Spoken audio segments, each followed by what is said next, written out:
Welcome to Dodgers Daily. Another just absolute gut punch last night. It looked like the Dodgers were going to win. It looked like they were going to keep pace with the Arizona Diamondbacks, gain a game on the San Francisco Giants. It looked like Emmet Sheehan was going to get his first win in the major leagues in his major league debut. How fantastic was he in his 6 innings of no-hit work? We're going to talk about his performance here in a minute. We're going to talk about the bullpen, who gave up the game again last night. So super disappointing. Hey, man, I like once a year to go through all the Rocky movies. I just love those movies. They're inspirational for me. I enjoy them. I just think they're great movies. Okay, so that was like a 1977 Rocky Balboa gut punch last night. That wasn't just your typical, middle of the garden, middle of the mill type gut punch. That was a Rocky Balboa gut punch last night. That was tough, especially just putting all the different scenarios together. Your rookies, other than James Outman, didn't get the run in and didn't get the runner over in the 10th, which was a huge deal. Your rookies played great, and by and large, hey, it was your veterans that just didn't come through last night. Mookie Betts had a couple of big mistakes. Victor Gonzalez gave up the 3 runs. Brusdar Graterol gave up the 2. And then again, you had a chance to win the game in the 10th inning after Caleb Ferguson did a fantastic job. James Outman couldn't get the runner moved. Michaelbusch had a really good at-bat. Hey, you got to be impressed with the at-bat. He had hit a ball really hard to right center field. And if that runner had been moved to third base, it would have been the game-winning RBI sac fly. But because, hey, I talk about all the time, the slug is good. But, hey, to win playoff games, to win close games, I know Jerry Hairston touched on this last night on the post-game show. He was pretty fired up, by the way. And the one thing I do disagree with him on, I think, looking at the pitch limits of Emmet Sheehan for this year, I think it was the right decision to pull him out after the 6th inning. We're going to get into some of the bullpen numbers. You had Brusdar Graterol ready to go. You had Caleb Ferguson ready to go. You had Victor Gonzalez ready to go, who had been, we'll get into some of those numbers here in a minute. And then obviously you had Nick Robertson, Taylor Scott ready to go as well. So, hey, just looking at, and I know Jerry Hairston, his idea was, hey, let him go out there. And then if he lets a guy get on base, then take him out. I would rather, we've gotten into this discussion before. I would rather, just let the reliever like Brusdar Graterol, who did give up the 2 runs, okay, I would let them just have their own inning to themselves. I think that's a cleaner way to do that. And, and also the pitch count, although it was 100, it was below 100. I'm telling you, at the minor league level, hey, in one inning, if a pitcher goes over 30 pitches are over, they come out of the game right then. Doesn't matter if it's the first inning or what inning it is.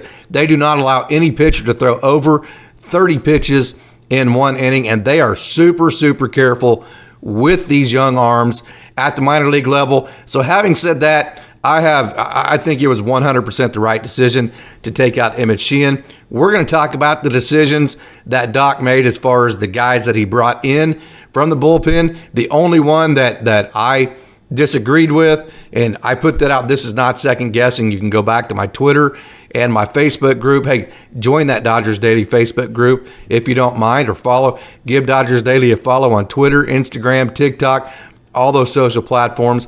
Would certainly appreciate that. I put the tweet out before the inning ever started. Hey, buckle up your seatbelts. Have literally no idea what's getting ready to happen here with Vesia coming in.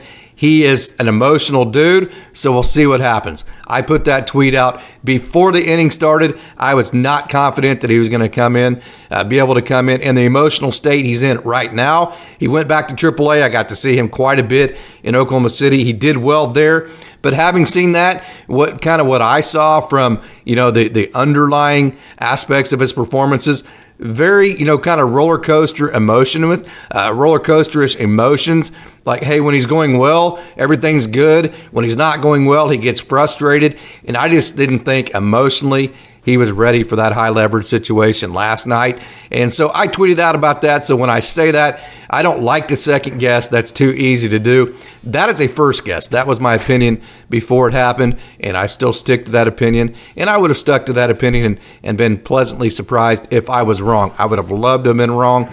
in that scenario, I'm wrong way more than I'm right. So we're going to chew on all those decisions, some of the guys that he brought in, and we're going to talk all about that. So we have a busy show today. We're not going to get to the minor league action last night. I will say this, Gavinstone, he continues to struggle. I've said it on a couple of different occasions. He gave up 10 runs last night, and it's just one of those deals to where, hey, it's like, how far do you go down until you hit rock bottom? Because you need to hit rock bottom before you start coming back up. That's where he's at right now. I am totally confident this dude he is just champ. I've said this, I think, a lot on the last podcast or one of the last two. Champion in mind. He has really, really, really good stuff. He will come back above the surface. I've said that about Andre Jackson again. He will come back above the surface. I am not at any way, shape, or form doubting that. But right now, not going to sugarcoat it. This is a tough moment in Gavinstone's baseball career. This is a crossroads. Hey, he's done so much the last 2 years.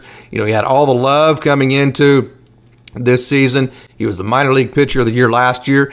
And now, hey, he's put all that work into it. And right when you have the chance to become a consistent major leaguer for the rest of your life and reach the goals that you've been working for your entire baseball career, everything goes sideways on you. Man, that is just devastating to watch. It is just sad. But having said that, hey, you just got to figure out a way to get through it. You got to figure out a way to get over this bump in the road. Make it a bump in the road. Don't make it your destination. Make it a bump in your road. Get past it. Think about your next outing, and pull yourself up. Like I always say, by your bootstraps. Let's get back to work and let's put a game plan together and get back to being the Gavin Stone that we know that you can be. Okay, so that's where he's at right now. Tough night last night. Maddox Bruns had a really good outing for High A Great Lakes, Oklahoma City. They had a good game last night. So we're not going to get into the minor league action. We have plenty to talk about on our show today. We're going to talk about some of the decisions. We're going to talk about Emmet Sheehan, and we're going to get to 5 questions in the Dodgers Daily Mailbag. So we have a good show for you today, a lot to get to. So let's not waste any more time. Let's get right to it, and let's talk Dodgers baseball.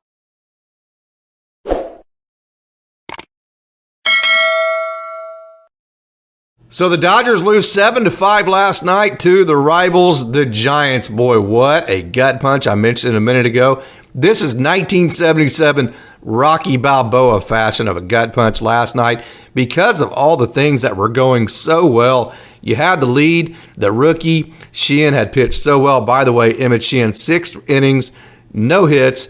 He sat 95.8, and he touched as high as 98. So pretty much exactly what we told you was coming from him, that hey, he can hit the 98, 99. He's going to sit somewhere around 95, 96, 97, and that's pretty much where he hit last night. We'll get into more of his performance here in a minute. And hey, the bullpen, they gave it up, no doubt about it. Okay, you look at Victor Gonzalez gave up 3, Brusdar Graterol gave up 2, alexvesia gave up 2, 7 runs in total by your bullpen. You're not going to win any games giving up 7 runs by your bullpen in the last 4 innings. I talk about the formula of going 6 innings and just having to map out 3. That's a great formula to win games. The Dodgers, other than the Thursday night game, continue to prove that formula wrong. Although I will stick by it. It's if you're hitting that formula and still not winning games, obviously that's not because that's not a good formula. It's because, hey, you're just struggling as a team and you're just taking gut punch after gut punch. That's what that means. Okay, so the bullpen obviously didn't perform like you need them to do. But having said that, hey, the offense only scored in 2 innings. They only scored, they scored 1 run. They scored 1 run in an inning, and then they had a 4 spot early in the game to take a lead. So the offense kind of sat on its laurels too. So although no doubt I'm not going to shift blame, the blame of this game is on the bullpen, no doubt about it. I think also the offense needs to take at least some of the blame because, again, you only scored 2 different innings. You scored the 4th spot in 1 inning, and then after that 4th spot, you only scored 1 run the rest of the game. Then in the 10th inning, after Caleb Ferguson had done just a wonderful job getting out of the 10th inning with no runs, you have the runner that starts at second base, James Outman can't get the runner moved over. Okay, you guys know I love James Outman. He is one of our mailbag questions. Jerry Hairston really hit on this last night. Hey, bunt, do whatever you have to do, hit a ground ball to second base, hit a fly ball to right field. Whatever you have to do, that runner has to make it to third base. I have said this many, many different times. I love the slug that the Dodgers have, but in playoff settings, okay, you have to be able to slug, yes, but you've got to be able to execute. I mean, if you can't execute, if you can't move runners, if you can't hit sac flies, then you're not going to slug every single game. You're going to have games where you don't slug, and there's going to be some times where, hey, you win a 3-2 game, or last night maybe it would have been a 4-3 game, or whatever it may be, or 5-4 game, where you have to, in an inning or two, especially at the beginning of a game or the ending of a game, you've got to execute and just play good baseball. The Dodgers didn't do that last night, and because again, if the bullpen performs, you're not worried about that, and you're not in that situation. But it didn't. So at that point, you needed to move that runner, you needed to get that run in, and you needed to win the game. And everything, it wouldn't have been forgiven because there's still, that whack-a-mole type leaks everywhere in the boat right now, if you will, that need to get fixed. So it wouldn't have just forgiven everything, but it sure, it's always a lot easier to fix things, through a win than it is through a loss. Okay, Emmet Sheehan. Let's dive into his performance. 6 innings, again, no hits. He sat 95.8. He hit 98. Okay, the spin rate on his 4-seam averaged 2178, and it got up to over 2,400, which is very, very, very good. And here's the thing, I got a kick out of one of the reporters asked him last night about his 2-seam, because if you look at the TrackMan data from his performance last night, it listed him as throwing a 2-seam. I put it on my social media at the time. I giggled when he asked that question because Emmet Sheehan doesn't throw a 2-seam. But like I told you yesterday and in his prospect feature, he has that low 3/4 slot, and because of that, he gets that good arm side run to it, that right turn to his 4-seam, and I said it emulates that Bobby Miller 2-seam type pitch, and because he gets so much run on that 4-seam, it acts as a 2-seam. It acts exactly the same as that Bobby Miller 2-seam was. As a matter of fact, that was my exact reason why I thought the club would bring him up over landonknack, and lo and behold, how about this? Almost 70% of the time, he threw that 4-seam. Okay, yesterday mentioned, instead of throwing to a scouting report, he was going to throw to his strengths, and it was going to be explosive enough to get major league outs. That certainly proved to be true, because when you throw 69% 4-seams to a major league lineup and you can go 6 innings and not give up a hit, that goes to show you how explosive his fastball is. I took a lot of heat. I'm going to tell you right now, I took a lot of heat in the off season, and then early in the season when I made the statement that Emmet Sheehan has him and Dustin May at the time, because I love Dustin May's sinker. It's just like Bobby Miller's. It's that 99 with a good right turn. I made the statement at the time that Emmet Sheehan, and of course Bobby Miller was not pitching at that time, and he wasn't throwing his 2-seam as much, that Emmet Sheehan has maybe the most explosive fastball in the entire system. And at that time, I'm just telling you, on social media, there were a lot. I took quite a bit of fire for that statement because, again, at the time, Emmet Sheehan was still kind of a Double-A guy, and he just got brought up to Double-A late last year. So he was in High-A Great Lakes late into last year. People didn't know a whole lot about him. But I took on fire from people who obviously didn't know a whole lot about him, because that fastball is legit, and the fact that he threw it 69% of the time and gave up no hits, is absolutely proof of that. So very proud of Emmet Sheehan for throwing his game last night, being the best version of Emmet Sheehan, and not trying to do something that he's not by trying to follow a scouting report. Maybe as he gets more experienced and gets more comfortable at the major league level, you can incorporate those type of thoughts into it more. But right now, like with Bobby Miller, let's do what he is really good at. Give the club all the credit in the world. They have developed game plans for Bobby Miller, with the right turn to his two-seam, and Emmet Sheehan, that have allowed them, instead of pitching to scouting reports, to pitch to their strengths. Okay, then, his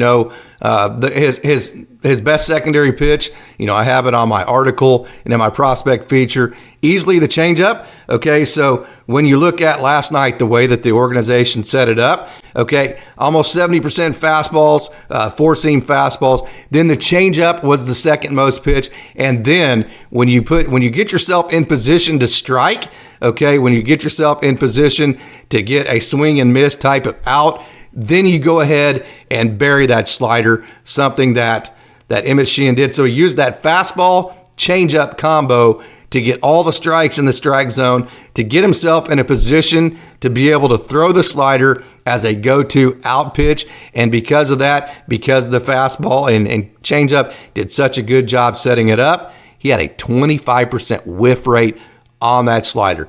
That is absolutely Emmet Sheehan to a T. He pitched to his strengths. He did exactly what Emmet Sheehan can do. He was the best version of himself. And like I've said many different times about him, the best version of Emmet Sheehan is good enough to get major league outs. Now we have visual evidence. So from that perspective, very, very, very exciting. Okay, so how about the bullpen last night? We're going to get into some mailbag questions here in a minute. Okay, Brusdar Graterol gives up the 2 runs.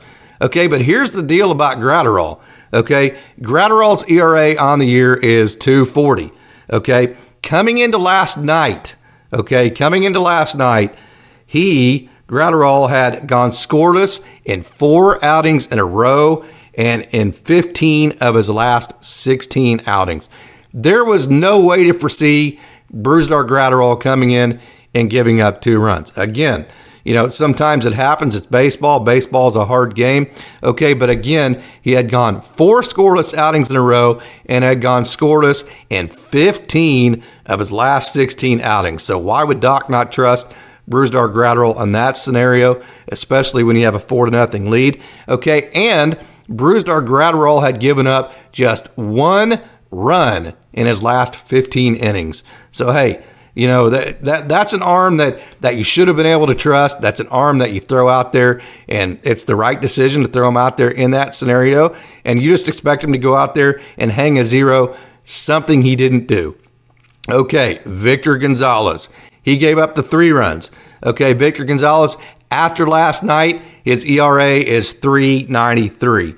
Okay, and that's after giving up the 3 runs last night. But check this out. Victor Gonzalez, coming into last night, had gone scoreless in 16 of his last 20 outings. So by and large, before last night, he had been good. Okay, he had gone scoreless in 3 outings in a row, Victor Gonzalez had, and he had given up just 1 run in his last 5 outings and just 2 runs in his last 8 outings. So no reason not to think Victor Gonzalez won't go out there and do his job as well. And here is another deal. When he came in, you had the 2-run lead, which set up well because last night was just the second time all year that Victor Gonzalez had given up more than 1 run. He's given up 3 spots on 2 different occasions this year. Last night happened to be one of them. So, hey, as far as bringing Victor Gonzalez into the game at that time, there was no reason to think, hey, he had only given up more than 1 run 1 time all year coming into last night. You had the 2-run lead. So, hey, it set up very well for the Dodgers. It just didn't happen. Okay, alexvesia, like I said earlier, I've already covered this, but on my social medias, I didn't like that decision. I said that, and again, I don't like to second guess.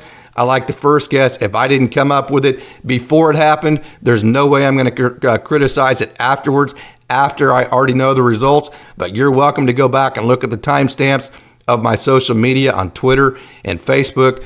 I made the statement, in between innings when I found out that Vesia was coming in. Not sure about this one. Buckle your seatbelts because Vesia is a roller coaster ride. So from that perspective, just from the emotional state that he's in right now, I didn't think he was ready for that type of high leverage situation. I didn't think it was a good setup for him having to start with a runner at second base to begin with in the emotional state he's in. I didn't think it was going to work out. I was hoping it did, but I wasn't surprised that it didn't. Okay, so those are my thoughts on last night's game. Let's get to the mailbag questions.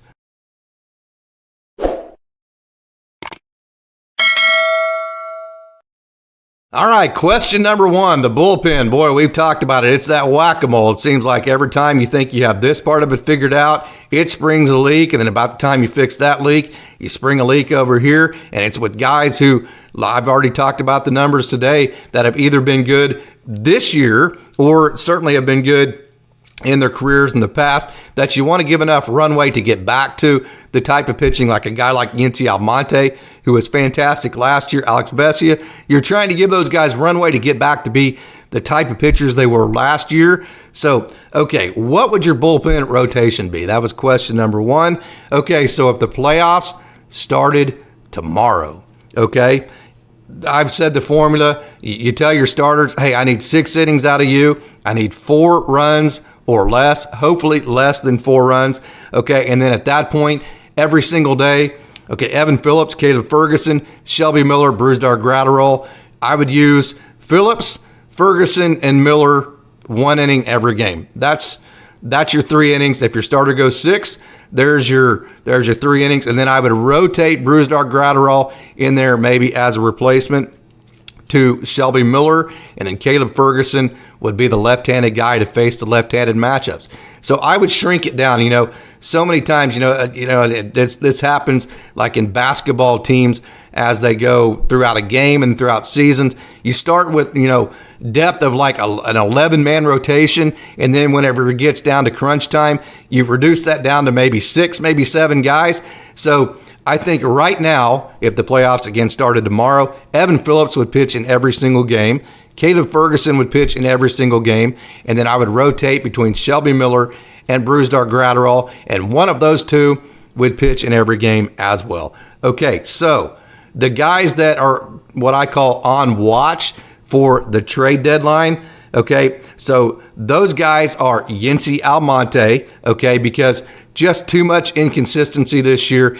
And the track record before last year, okay, doesn't sell you on the fact that it's guaranteed that he's going to get back to being the pitcher that he was last year. Not a guarantee. So I think he's on the watch list as far as the bullpen arms that you're wanting to get a really good look at before the trade deadline to see what you got. Okay, Yency Almonte, Nick Robertson, Taylor Scott. Robertson and Scott both pitched last night. Neither one of them gave up a run, although the performances before that had been rough for both of those guys. So, hey, those are guys that need more innings, and not necessarily, saying, hey, these are our playoff guys. We need to see if they might become those guys and get a good look at them before the trade deadline. And I think Victor Gonzalez, although I mentioned, earlier his numbers have been good, I think he's on the on-watch list because, again, kind of like Yency Almonte, hey, he had the good year with the Dodgers. Last year was injury-ridden. I don't think you have the track record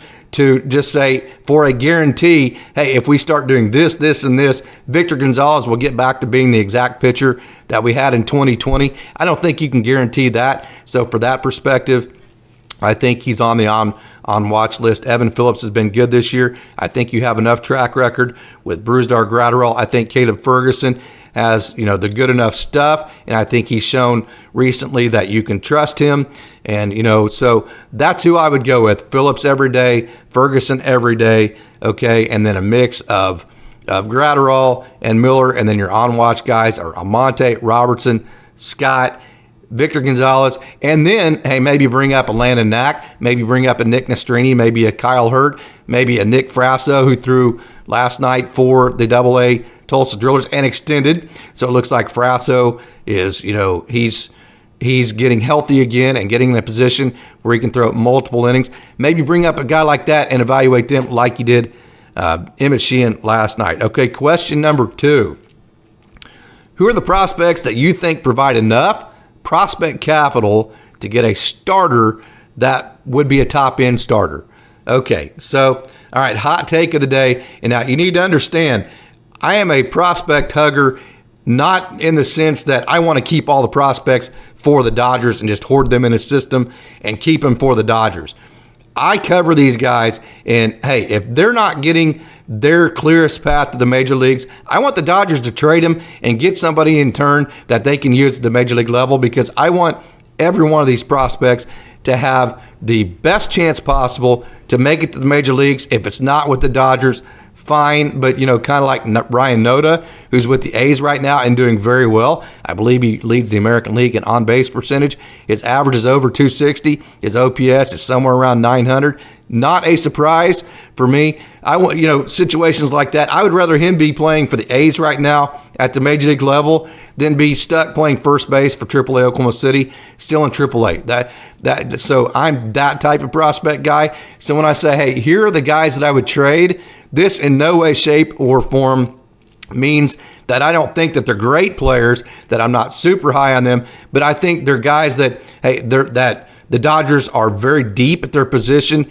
and can absorb their loss and then gain, maybe a need at the major league level while absorbing their loss. Here are the guys that I put on that list. Andypages, who right now is going through surgery, and in his very first AAA game this year, right after he got promoted, he got hurt, so he'll be back next year. I think he still has enough prospect capital to, garner, if you put him in a package with some other guys to get, a really good pitcher type guy. Okay, so Andypages. Okay, this is going to be a hot take. Diegocartaya. It's not because he's struggling this year. No doubt about it. Diegocartaya is struggling. He struggled at the end of last year. It doesn't have anything to do with that. Diegocartaya will bounce back. He'll be a good offensive player. He's way too talented.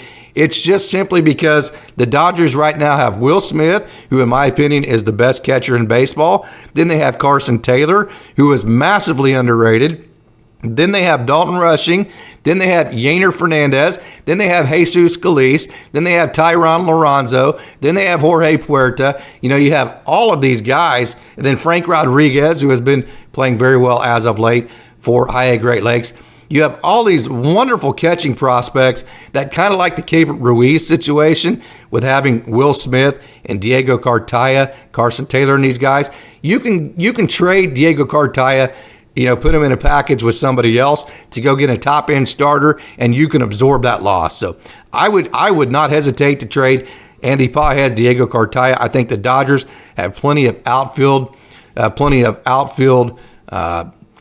talent in the system. Plus, I think you can always go get, a guy like David Peralta, who's playing very good offense, and you can go get an outfielder that can hit much easier than you can go, say, get an infielder, maybe a shortstop or maybe, a reliever or a top-end starter. So from that perspective, Andypages, Diegocartaya.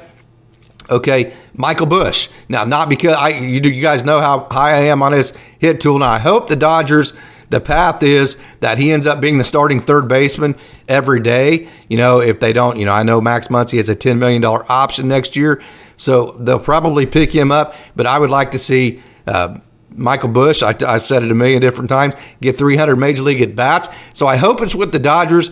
But hey, if they don't plan on making him an everyday starter as soon as next year, this guy's already closer to 30 than he is 20, then he needs to be moved right now when he's at his top end value. You're going to get the most value out of michaelbusch right now as you would any other time. So if the Dodgers don't have plans on making him an everyday starter next year, everyday starter next year, then he needs to be dealt. The Dodgers need to get something in return for him. So far, who do we have? Andypages, Diegocartaya, michaelbusch. That's some pretty high-powered stuff right there.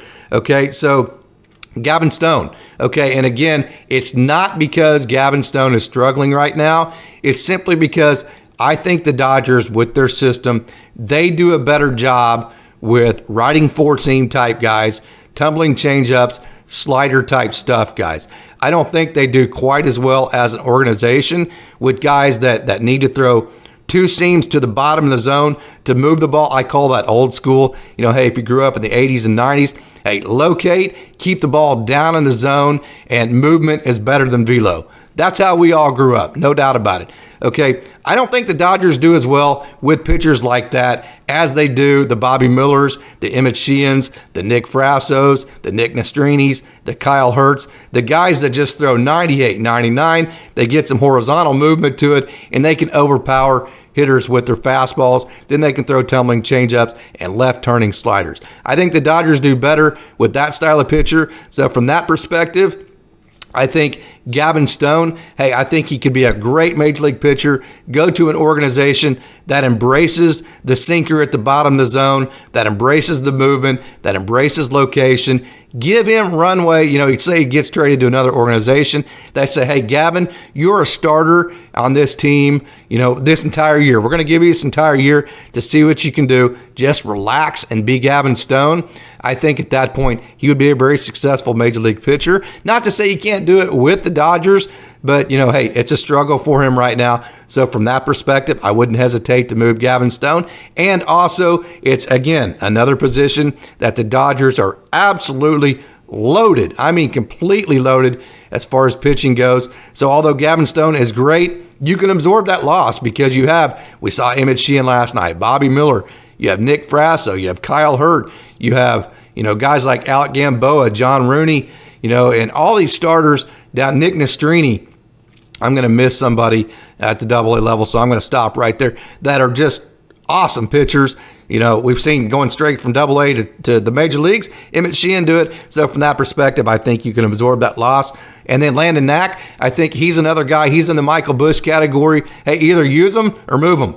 Okay, he's at that point to where he's a 4-pitch strike thrower, and also he's more of a Gavin Stone type pitcher. He relies on location, he relies on movement, and he relies on landing 4 pitches in the zone less than he does velo, and I think that's a setup that the Dodgers are less good at than they are with Emmet Sheehan's setup, where he has that explosive fastball. And that's, again, I said it yesterday, I keep saying it, that's why I think they chose Sheehan over Knack, and that's why I think it was the right decision. So the 5 guys, let me say them again, okay, that I think I would trade right now to get the right guy. Now, don't be stupid. Don't go out and get a Joe Kelly who has a 4 or 5 ERA to come over and be a relief guy. Don't deal him for somebody like that. It would have to be a top-end starter that matches your salary structure as far as the years that you're willing to invest in somebody, and it would have to make sense. But if you found the right trade, a guy that makes sense, okay, the guys that I would trade again, all right, andypages, michaelbusch, diegocartaya, Gavin Stone, landonknack.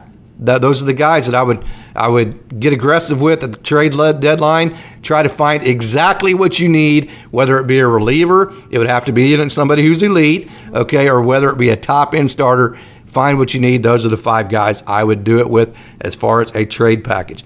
Okay, question number 3. Is it best for Jonny DeLuca to play occasionally at the major league level or play every day at the AAA level? Tough question. Okay, one of the guys I coached with for, 15, 20 years, he was a first-round draft pick in 1972. He was a catcher, and if you've never heard of him, his name's Eddie Daves. That's because you have heard of Ted Simmons. Eddie Daves was the number 2 catcher in the Cardinals organization from basically the mid-70s all the way to the early 80s, okay? And the reason why he didn't get brought up to the major leagues is because they didn't want their second best player at one position not getting everyday at bats. So he got stuck in AAA every day so he could get everyday major league at bats, just waiting for his opportunity. It reminds me of Hunter Fiducia right now. Lo and behold, Ted Simmons could hit. He was awesome, never got hurt. Eddie never got his chance at the major league level.